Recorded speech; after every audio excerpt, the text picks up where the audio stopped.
One of northern Colorado's largest employers has been fined by OSHA after the agency said JBS Meatpacking in Greeley deliberately failed to protect workers from exposure to COVID-19.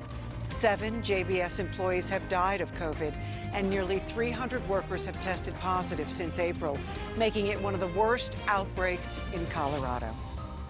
Good evening, I'm Kathy Walsh. Thank you for joining us.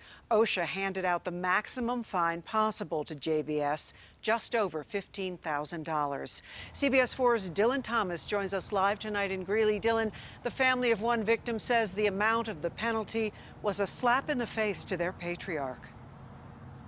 And you might be able to understand why, Kathy. That $15,000 fine is only 1/1,000,000% of what JBS makes as a corporation every single year. You know, Saul Sanchez worked for the company for nearly 3 decades and never called in sick a single time. He was the first JBS worker to die of COVID-19, and his family says his funeral costs more than the fine this company's now facing.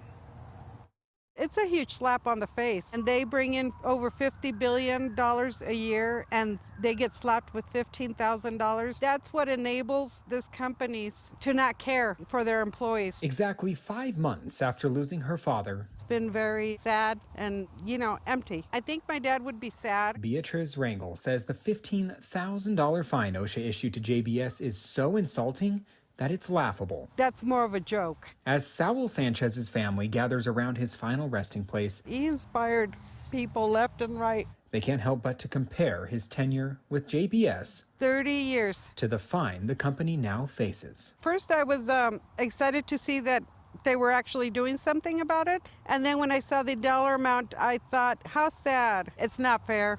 It's not right. $15,000 for 7 lives and hundreds of confirmed illnesses. They failed to do their job. Also irked Union President Kim Cordova. They were not interested in addressing or holding this company accountable for those deaths. This is going to incentivize employers to continue to put workers' lives and safety at risk. As 7 families continue to mourn, Saul says the fine by OSHA deepens a wound that was slowly healing. There is no amount of money that will bring back my dad, but it's beyond disappointing.